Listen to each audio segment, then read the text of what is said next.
আজকে আমরা আমাদের ক্লাসে ব্যঞ্জন ধ্বনি ও ব্যঞ্জন বর্ণ নিয়ে আলোচনা করব। আমরা গত ক্লাসে ধ্বনি ও বর্ণ নিয়ে আলোচনা করেছি, এর পাশাপাশি স্বরধ্বনি এবং স্বরবর্ণ নিয়ে আলোচনা করেছি। হ্যাঁ, তো আজকে আমরা ব্যঞ্জন ধ্বনি ও ব্যঞ্জন বর্ণ নিয়ে আলোচনা করব। প্রথমেই আমি আসলে ব্যঞ্জন ধ্বনিটা কি সেটা আমি একটু বলে নিই। যে সকল ধ্বনি স্বরধ্বনি সাহায্য ছাড়া স্পষ্ট রূপে উচ্চারিত হতে পারে না তাদেরকে বলা হয় ব্যঞ্জন ধ্বনি। আর ব্যঞ্জন ধ্বনির লিখিত রূপকে আমরা নর্মালি জানি কি ব্যঞ্জন বর্ণ হিসেবে। আচ্ছা, এখন আমাদের যে জিনিসটা ইম্পর্টেন্ট, আমাদের আসলে জানতে হবে যে ব্যঞ্জন ধ্বনি কতটি। ব্যঞ্জন ধ্বনি ব্যঞ্জন ধ্বনি হচ্ছে আমাদের মোট হচ্ছে 32টি। ঠিক আছে, এবং ব্যঞ্জন বর্ণ, এটা কিন্তু খুবই গুরুত্বপূর্ণ। ব্যঞ্জন ধ্বনি হচ্ছে 32টি এবং ব্যঞ্জন বর্ণ সেটা হচ্ছে 39টি। এটা আমাদের মনে রাখতে হবে। ঠিক আছে, তো আমাদের আসলে বাংলা ভাষায়, হ্যাঁ, তাহলে মোট ব্যবহৃত ধ্বনি কতটি? তাহলে মোট ব্যবহৃত ধ্বনি তাহলে কতটি হবে বলো? স্বরধ্বনি ছিল কয়টি? 7টি। আর ব্যঞ্জন ধ্বনি হচ্ছে 32টি, টোটাল 39। ঠিক আছে, এবং পূর্ণ ব্যবহৃত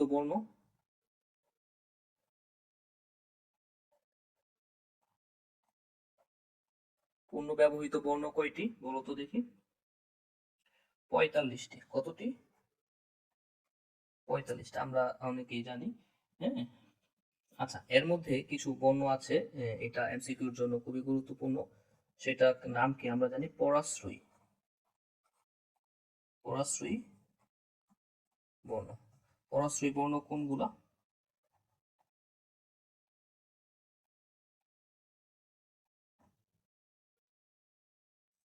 ঠিক আছে, ওকে। আচ্ছা, এখন আমরা জানবো ব্যঞ্জন ধ্বনির শ্রেণী বিভাগ। আমরা জানি ব্যঞ্জন ধ্বনি শ্রেণী বিভাগ। ব্যঞ্জন ধ্বনি আসলে কয় ভাগে ভাগ করা যায়? আচ্ছা, আমি এখানে দেখো একটু লিখে রেখেছি যে ব্যঞ্জন ধ্বনি শ্রেণী বিভাগ। ব্যঞ্জন ধ্বনি শ্রেণী বিভাগটাকে এটাকে ভাবে মোটামুটি প্রায় 4 ভাগে ভাগ করা যায়। হ্যাঁ, এর মধ্যে প্রথমটা হচ্ছে কি উচ্চারণের স্থান অনুযায়ী শ্রেণী বিভাগ, যেটাকে 7 ভাগে ভাগ করা হয়। কি কি? কণ্ঠনালীয় ব্যঞ্জন, কণ্ঠ ব্যঞ্জন। 2 হচ্ছে কণ্ঠনালীয় ব্যঞ্জন। 3 নাম্বার হচ্ছে তালব্য ব্যঞ্জন। 4 নাম্বার হচ্ছে মূর্ধন্য ব্যঞ্জন। 5 নাম্বার হচ্ছে দন্ত ব্যঞ্জন। 6 নাম্বার হচ্ছে দন্তমূলীয় ব্যঞ্জন এবং 7 নাম্বার কি? ওষ্ঠ ব্যঞ্জন। আচ্ছা, এখন দেখো, কণ্ঠ ব্যঞ্জন আসলে এর উচ্চারণটা কোন থেকে হয়? জিভের পিছনের অংশ থেকে। কি থেকে? জিভের পিছনের অংশ থেকে উচ্চারিত হয়।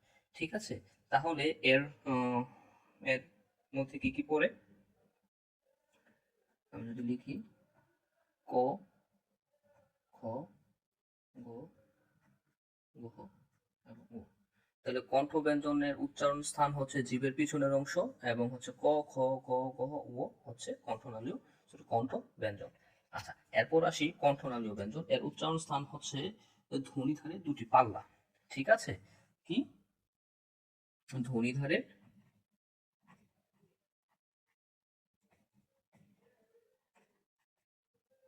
2টি পাল্লা। ঠিক আছে, তাহলে এর মধ্যে কি কি পড়ে? এর মধ্যে পড়ে শুধু হ। ঠিক আছে, আচ্ছা, এরপরে আসে কি তালব্য বর্ণ। তালব্য বর্ণের উচ্চারণ স্থান কোথায়? জিভের সামনের অংশ। কোথায়? জীবের সামনের অংশ। জীবের সামনের অংশ।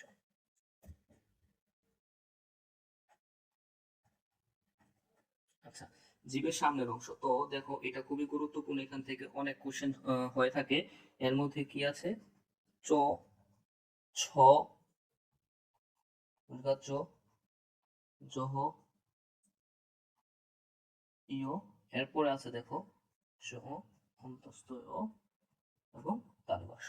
ঠিক আছে, আচ্ছা, এরপরে দেখো মূর্ধন্য। হ্যাঁ, তো মূর্ধন্য ব্যঞ্জন আসলে এর উচ্চারণ স্থান কোথায়? জীবের ডগা। কোথায়? জীবের ডগা। তো এটার মধ্যে কি কি পড়ে? ট, থ, ড, দহ, দশিমালা এবং দশিমালা। ঠিক আছে। আচ্ছা, এরপরে আসি দন্ত ব্যঞ্জন। দন্ত ব্যঞ্জনেরও উচ্চারণ স্থান সেম, জীবের ডগা, এবং এটার মধ্যে পড়ে হচ্ছে ত, থ, দ এবং দহ। এবং এরপরে আসে দন্তমূলীয় ব্যঞ্জন। এটার উচ্চারণ স্থান হচ্ছে জীবের ডগা, এবং এটার অংশ হচ্ছে ন, র, ল, দন্তাস্য এবং হচ্ছে মূর্ধন্য। আচ্ছা, এরপরে উষ্ট। হ্যাঁ, তো এটার উচ্চারণ স্থান হচ্ছে নিচের ঠোঁট। কোনটা? নিচের ঠোঁট। এবং এটার মধ্যে কি কি পড়ে? প, ফ, ব, বহ এবং ম। এটা হচ্ছে আমাদের উচ্চারণের স্থান অনুযায়ী ব্যঞ্জন বর্ণের ভাগ, যেটাকে 7 ভাগে ভাগ করা হয়। আচ্ছা, এরপরে আমরা আসবো উচ্চারণের প্রকৃতি অনুযায়ী বিভাজন। আচ্ছা, দেখো, উচ্চারণের প্রকৃতি অনুযায়ী বিভাজন এটাকে মোটামুটি আমরা 3 ভাগে ভাগ করতে পারি। একটা হচ্ছে স্পৃষ্ট বা বর্গীয় ব্যঞ্জন, একটা হচ্ছে আনুনাসিক বা নাসিক্য ব্যঞ্জন, এবং আরেকটা হচ্ছে কি? উষ্ণ ব্যঞ্জন। আচ্ছা, স্পৃষ্ট বা বর্গীয় ব্যঞ্জনটা কি আমি যদি একটু বোঝার চেষ্টা করি, তাহলে দেখো, যেসব ব্যঞ্জন ধ্বনি উচ্চারণের সময় দুটি বাক প্রত্যঙ্গে পরস্পরের সংস্পর্শে এসে বায়ুপথে বাধা সৃষ্টি তৈরি করে, সেগুলোকে বলা হয় স্পৃষ্ট বা স্পর্শ ব্যঞ্জন। ঠিক আছে। তো বাংলা ব্যাকরণে স্পর্শ ব্যঞ্জন একটা নতুন ওয়ার্ড, দেখো, স্পর্শ। বাংলা ব্যাকরণে স্পর্শ ব্যঞ্জন হচ্ছে 20টি। ঠিক আছে। আচ্ছা, যেরকম এক্সাম্পল হইতে পারে, আমি যদি এক্সাম্পল গুলা দিই, ক, খ, গ, গ, হ্যাঁ, এরপরে হবে চ, ছ, জ, জ, এরপরে হবে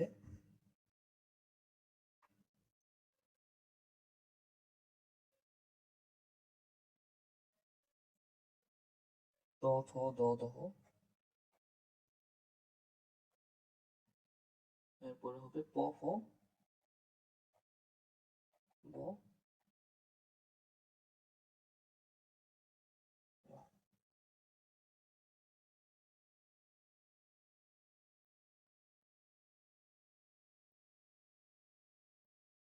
ওকে। আচ্ছা, এরপরে দেখো আনুনাসিক বা নাসিক্য। এটা হচ্ছে, এই ব্যঞ্জনটা হচ্ছে 5টি। কয়টি? এই ব্যঞ্জন হচ্ছে 5টি। হ্যাঁ, কোনগুলো আমরা যদি একটু দেখি, সেটা হচ্ছে কি? ও, ইয়, দন্তন্য, মূর্ধন্য এবং ম। কোনগুলো? ও, ইয়, দন্তন্য, মূর্ধন্য এবং ম, এগুলো হচ্ছে আনুনাসিক বা নাসিক্য ব্যঞ্জন। ঠিক আছে। এরপরে আসি উষ্ণ ব্যঞ্জন। উষ্ণ ব্যঞ্জন হচ্ছে, দেখো, দন্তস্য, তালব্য এবং হ।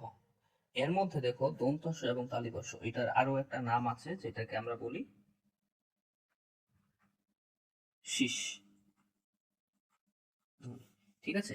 এটা কিন্তু গুরুত্বপূর্ণ, পরীক্ষা অনেক সময় আসে যে নিচের কোনটি শীষ ধ্বনি, তা আমরা অনেক সময় পেঁচ বাঁধাই দিই, তো কোনটা হবে? হয় দন্তস্ব, না হয় তালিবাস্য।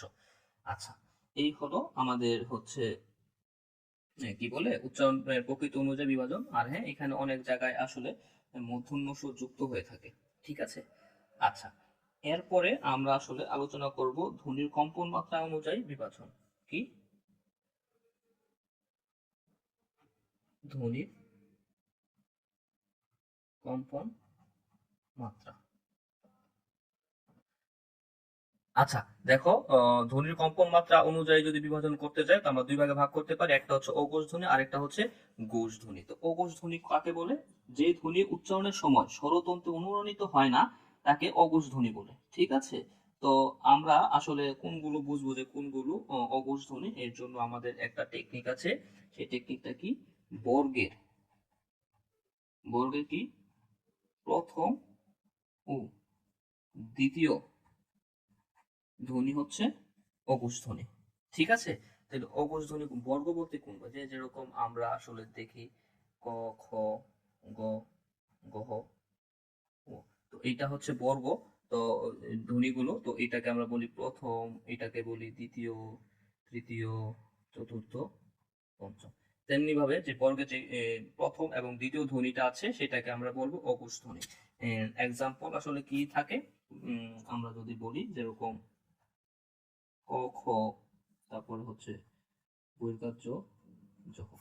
ঠিক আছে, আচ্ছা এরপরে আসবো আমরা ঘোষ ধ্বনি। তো ঘোষ ধ্বনি কি, যে ধ্বনি উচ্চারণের সময় স্বরতন্ত্রী অনুরণিত হয় তাকে বলা হয় ঘোষ ধ্বনি।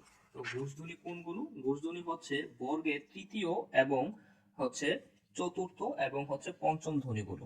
কোনগুলো? বর্গের তৃতীয়, চতুর্থ, পঞ্চম ধ্বনিগুলো। ঠিক আছে, তাহলে তৃতীয়, চতুর্থ, পঞ্চম ধ্বনিগুলো কোনগুলো হতে পারে? এক্সাম্পল আমি যদি লিখি, গ, গ হইতে পারে, বৈর্গাজ্য হইতে পারে, জ হইতে পারে, এক্সাম্পল। ঠিক আছে,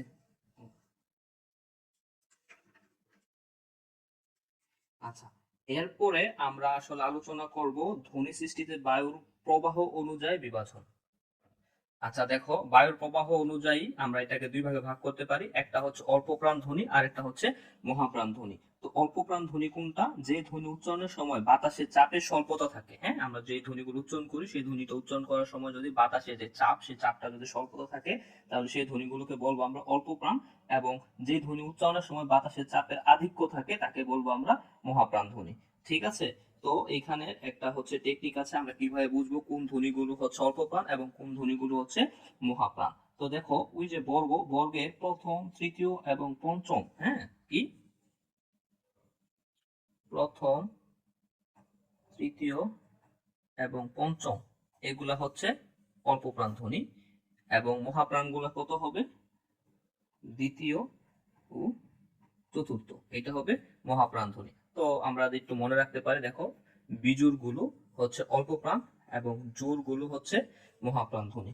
ঠিক আছে, তাহলে আমরা যদি একটু এক্সাম্পল দিই, তো হচ্ছে অল্প প্রাণ ধ্বনি কোনগুলো? যেরকম ক হইতে পারে, গ হইতে পারে, চ হইতে পারে, জ হইতে পারে। এবং মহাপ্রাণ ধ্বনি কোনগুলো? যেরকম খ হইতে পারে, গ হইতে পারে, ছ হইতে পারে, জ হইতে পারে। ঠিক আছে, আচ্ছা এছাড়াও বাংলা ব্যাকরণে আরো কিছু ইম্পর্টেন্ট দু একটা বিষয় আছে। বাংলা ব্যঞ্জন বর্ণকে আসলে 5টা বর্গে ভাগ করা যায়। হ্যাঁ, তো বর্গীয় ব্যঞ্জন, তো আমি যদি এখানে একটা কথা লিখি, সেটা কি? বর্গীয় ব্যঞ্জন। তাহলে বর্গীয় ব্যঞ্জন টোটাল কতটি? তো বর্গীয় ব্যঞ্জন হচ্ছে টোটাল 25টি। ঠিক আছে, আচ্ছা তো এখান থেকে আরো দু একটা টপিক আছে, সেগুলো হচ্ছে তাড়িত ব্যঞ্জন ধ্বনি। কি? তাড়িত,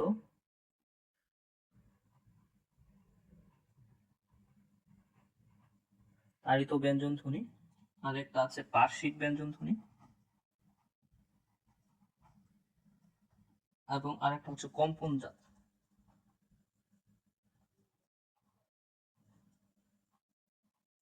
তো আসলে দেখি আমরা আসলে তাড়িত ব্যঞ্জন ধ্বনি কোনগুলো? তাড়িত ব্যঞ্জন ধ্বনি হচ্ছে দাসিন্দারু এবং রসিন্দারু। ঠিক আছে, এবং পার্শ্বিক ব্যঞ্জন ধ্বনি শুধু একটাই, সেটা হচ্ছে কি? ল। এবং কম্পোজান ধ্বনি কি? সেটা হচ্ছে বসিনার।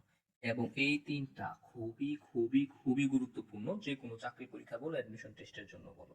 ঠিক আছে, তোমাকে অপশন কোশ্চেন করতে পারে নিচের কোনটি তাড়িত ব্যঞ্জন ধ্বনি, কোশ্চেন করতে পারে নিচের কোনটি পার্শ্বিক ধ্বনি, কোশ্চেন করতে পারে নিচের কোনটি কম্পোজার ধ্বনি। তো এইগুলাতে যেন একদমই ভুল না হয়।